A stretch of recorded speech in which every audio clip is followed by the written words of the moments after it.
La Société nationale des hydrocarbures fait les frais de la pandémie du coronavirus au Cameroun. Elle ne pourra garantir que 30% des recettes initialement prévues dans la loi de finances 2020, principalement à cause de la chute du prix du baril de brut consécutive à la pandémie. Conséquence, le pays s'achemine vers une baisse des recettes pétrolières de l'ordre de 70% dans le cadre de la loi des finances rectificative attendue au cours de ce mois de juin.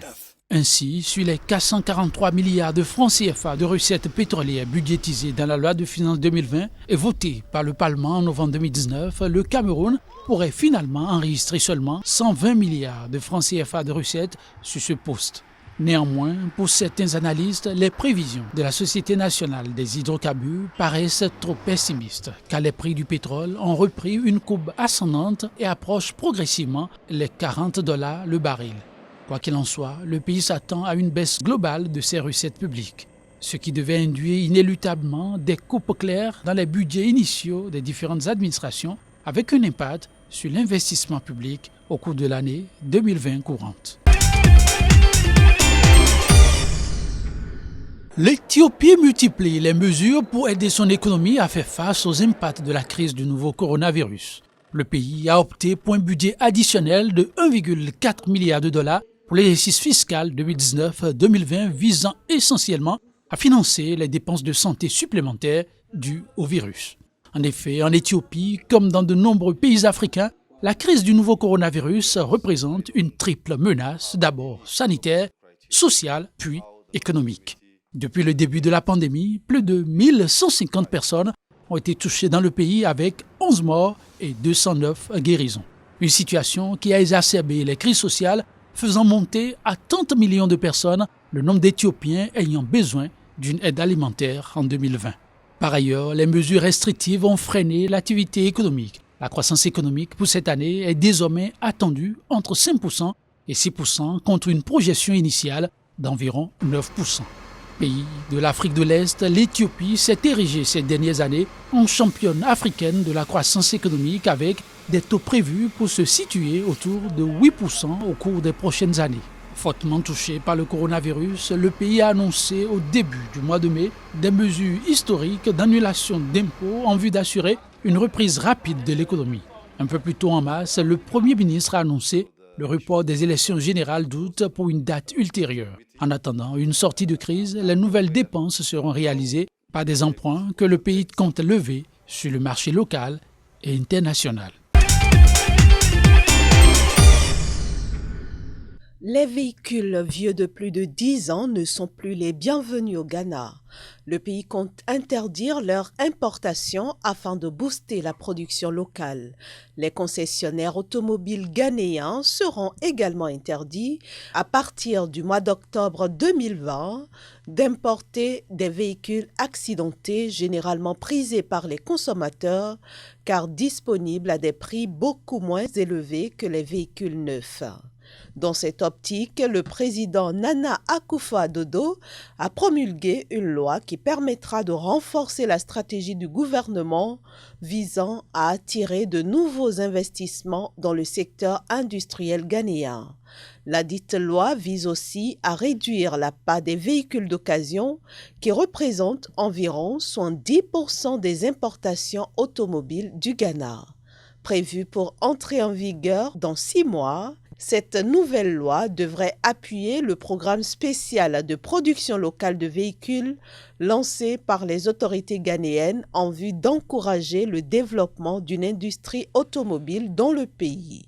Selon certaines sources, les nouvelles mesures de restriction pourraient coûter à l'État ghanéen jusqu'à 143 millions de dollars en recettes douanières au cours des 3 premières années suivant leur mise en œuvre. Pour combler ce déficit, le gouvernement ghanéen mise sur l'introduction de mesures d'incitation fiscale pour attirer de nouveaux investissements. La nouvelle loi prévoit aussi des réductions sur les droits d'importation pour des entreprises comme Volkswagen, Nissan et Toyota qui envisageraient de délocaliser leurs sites de fabrication et d'assemblage automobile dans le pays. Les pays à faible revenu, membres de la CEDEAO, reçoivent le soutien de la Banque africaine de développement en raison de la pandémie de Covid-19. Le conseil d'administration de l'institution a en effet approuvé un projet d'urgence pour le renforcement des systèmes de santé de 3 pays ouest-africains, à savoir la Gambie, le Mali et le Niger. La BAD met ainsi à la disposition de ces pays un montant de 22,4 millions de dollars américains. Une partie de ce financement, soit 9,55 millions de dollars américains, est destinée à acquérir et mettre à la disposition des pays bénéficiaires des biens consommables et intrants complémentaires comprenant tests de dépistage, consommables de laboratoire, ventilateurs d'assistance respiratoire et matériel de protection individuelle pour les personnels médicaux. La seconde partie du financement, soit 12,83 millions de dollars américains, servira à renforcer et intégrer les systèmes de santé de la Gambie, du Mali et du Niger, notamment à travers la coordination, le fonctionnement de l'équipement des équipes nationales de lutte contre la pandémie de Covid-19. L'aménagement et l'équipement des infrastructures sanitaires, la formation des personnels de santé, la fourniture de consommables médicaux et de produits pharmaceutiques et la mise en place d'un système d'alerte précoce informatisé. Toutes ces activités seront exécutées par l'Organisation ouest-africaine de la santé. En 6 années de mise en œuvre, la loi portant incitation à l'investissement privé en République du Cameroun a permis la signature de 224 conventions avec différents investisseurs nationaux et étrangers.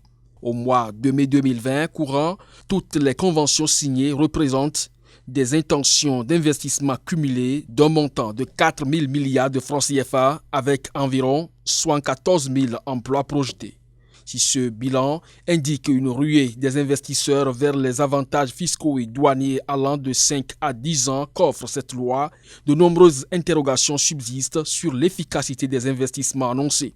En effet, 30 à 40% des projets agréés ont démarré leur programme d'investissement et leur implantation se fait de manière progressive. Globalement, la loi de 2013 portant incitation à l'investissement privé en République du Cameroun et révisée en 2017 prévoit pour les entreprises nouvelles une durée de 5 ans pour la phase d'installation et 10 ans pour la phase d'exploitation et pour les entreprises existantes une durée de 5 ans pour réaliser leur projet d'investissement. La plupart des entreprises concernées sont donc encore dans les délais requis, à savoir 5 ans pour la phase d'installation. Comme annoncé en avril 2020, le gouvernement ivoirien met la main à la poche pour sauver le secteur agricole ivoirien, mis à mal par les conséquences de la pandémie de coronavirus.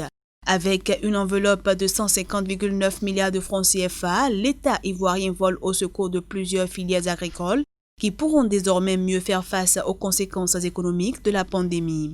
Du côté de la production végétale, les filières devant bénéficier de ce soutien sont entre autres le coton avec 5,5 milliards de francs CFA, l'anacarde avec 35 milliards de francs CFA, le riz avec 12 milliards de francs CFA, l'EVA avec 25 milliards de francs CFA, le palmier à huile avec 3,5 milliards de francs CFA et les fruits avec 10,5 milliards de francs CFA.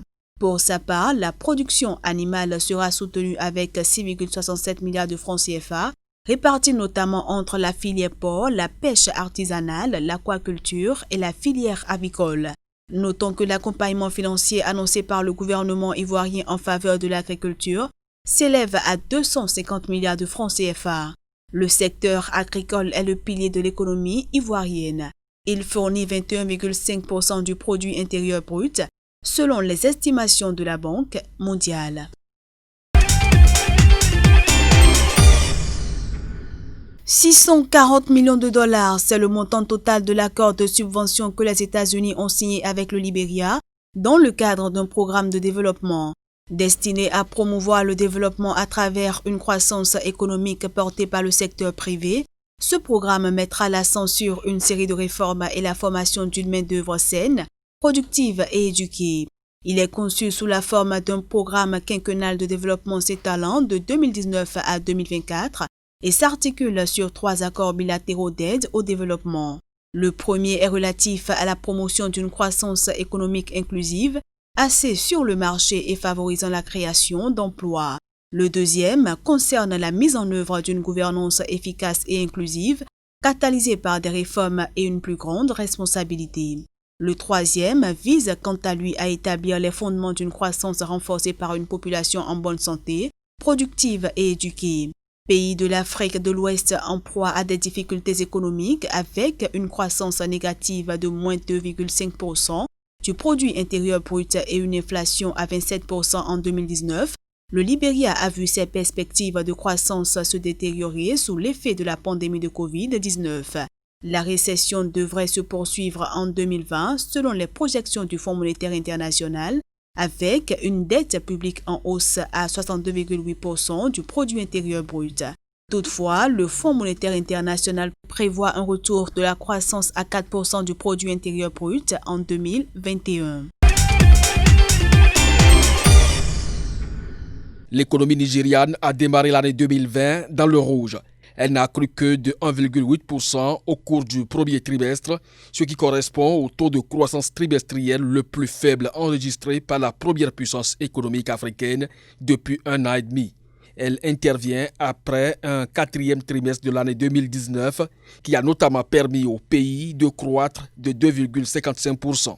Selon le Bureau nigérian des statistiques, cette situation est due à l'effet des tensions entre la Russie et l'Arabie saoudite d'une part et la pandémie de Covid-19 d'autre part, avec en toile de fond une dégringolade des cours mondiaux du pétrole.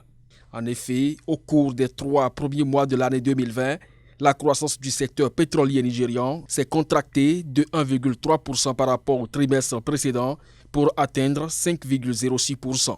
Quant au secteur non pétrolier, sa croissance n'a été que de 1,55%, soit une baisse de 0,72% par rapport aux 3 derniers mois de 2019. Alors que le pays s'attend à voir son taux de pauvreté augmenter en raison de l'impact économique de la pandémie de coronavirus, le gouvernement essaye d'obtenir près de 7 milliards de dollars de la part des institutions financières multilatérales pour lancer son programme de relance économique. Déjà, 3,4 milliards de dollars ont été débloqués par le Fonds monétaire international pour aider le gouvernement fédéral à lutter contre la pandémie dans un contexte où l'économie nigériane risque de plonger jusqu'à moins 8,9% en 2020 si un plan de relance efficace n'était pas mis en œuvre.